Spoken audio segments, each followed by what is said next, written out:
Kamu membayangkan ada alat yang bisa menebak isi unsur suatu benda tanpa harus memotong, menghancurkan, atau mengambil sampelnya. Misalnya, ada topeng emas kuno di museum. Kita ingin tahu ini benar-benar emas atau bukan.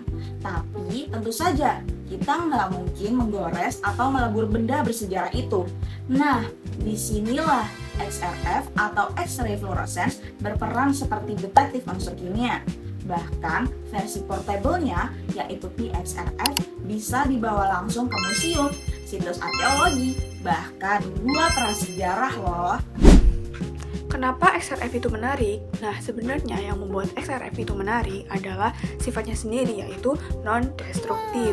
Artinya apa? Artinya sampel yang nantinya akan dianalisis menggunakan XRF itu tidak perlu dihancurkan, tidak seperti sampel-sampel pada instrumen lainnya. Nah, dalam paper research gitu ya, yang dilakukan oleh peneliti Tycott, itu dijelaskan bahwa PXRF atau Portable XRF itu sangat berguna untuk benda-benda di museum gitu ya, benda-benda kuno di museum, karena bisa digunakan untuk artefak dengan segala jenis ukuran atau segala jenis skala gitu, dan dapat menghasilkan data sampai dengan ratusan sampel perharinya loh. Nah, hal inilah yang membuat PXRF itu penting, membantu serta mempermudah terutama untuk temuan barang-barang arkeologi yang sudah langka, mahal, rapuh, atau bahkan tidak dapat dipindah dari tempat asalnya atau museum. Nah, coba kita bayangkan sekarang ya, ada banyak sekali koleksi barang-barang kuno, contohnya koleksi keramik, ataupun logam kuno, atau tulang-tulang hewan yang sudah langka, atau bahkan lukisan-lukisan kuno begitu. Nah, kegunaan dari PXRF sendiri di sini itu adalah mempermudah peneliti untuk menganalisis komposisi dari benda-benda yang saya sebutkan tadi di tempat mereka begitu. Nah, jadi PXRF ini atau Portable XRF itu bisa juga disebut sebagai laboratorium mini yang bisa digunakan di mana-mana. Nah, gimana ya cara pakainya? Susah nggak ya? Sebenarnya PXRF ini cukup simpel loh. Soalnya kita hampir tidak perlu melakukan preparasi yang ribet seperti digerus atau dilarutin ke bahan kimia. PXRF yang penting permukaan sampel ujinya bersih dari debu dan lapisan tanah yang menempel. Kalau dipikir-pikir, PXRF ini mirip loh sama scanner yang ada di meja kasir supermarket. Gimana? Penasaran gak cara kerjanya? Untuk mengetahui cara kerjanya, perhatikan gambar berikut.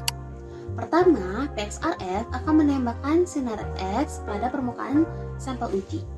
Kemudian, sinar X akan menabrak elektron pada atom penyusun sampel uji. Elektron tersebut akan terpental keluar, sehingga atom mengalami kekosongan pada kulitnya. Elektron pada kulit luar akan melompat masuk ke dalam dan mengisi kekosongan tersebut. Perbedaan elektron ini mengakibatkan energi yang disebut sinar X fluoresensi.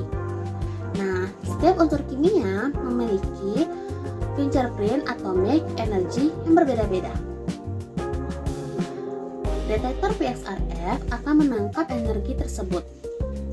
Dan voila, dalam hitungan detik, PXRF akan memunculkan grafik persentase unsur kimia pada sampel uji.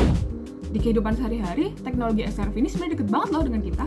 Contohnya di toko emas, XRF mampu mendeteksi tentang karat dari emas kamu tanpa merusak perhiasan kamu dan secara instan. Selanjutnya di industri permainan anak.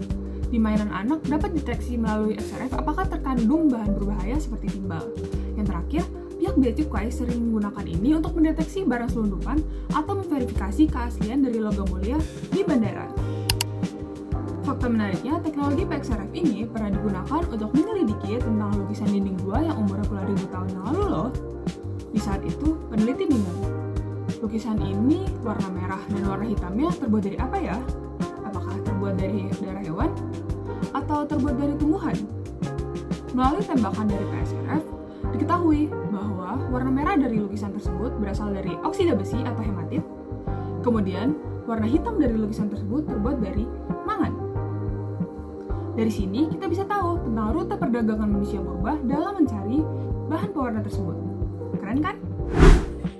Tapi sekeren-kerennya detektif XRV, dia tetap punya batasan loh teman-teman. Jadi, pertama ini, XRV ini memiliki keterbatasan karena dia sifatnya hanyalah surface analysis. Sinar X dari PXRV ini cuma bisa menembus beberapa mikrometer sampai milimeter saja ke dalam benda. Jadi kalau misalkan teman-teman punya patung kuno yang dilapisi oleh emas tapi di dalamnya besi, mungkin PXRV ini hanya mendeteksi si emasnya saja gitu. Nah, kedua ini kelemahannya adalah PXRV ini agak kurang sensitif, di mana dia cuma tidak bisa mendeteksi unsur-unsur ringan seperti karbon, nitrogen, dan natrium.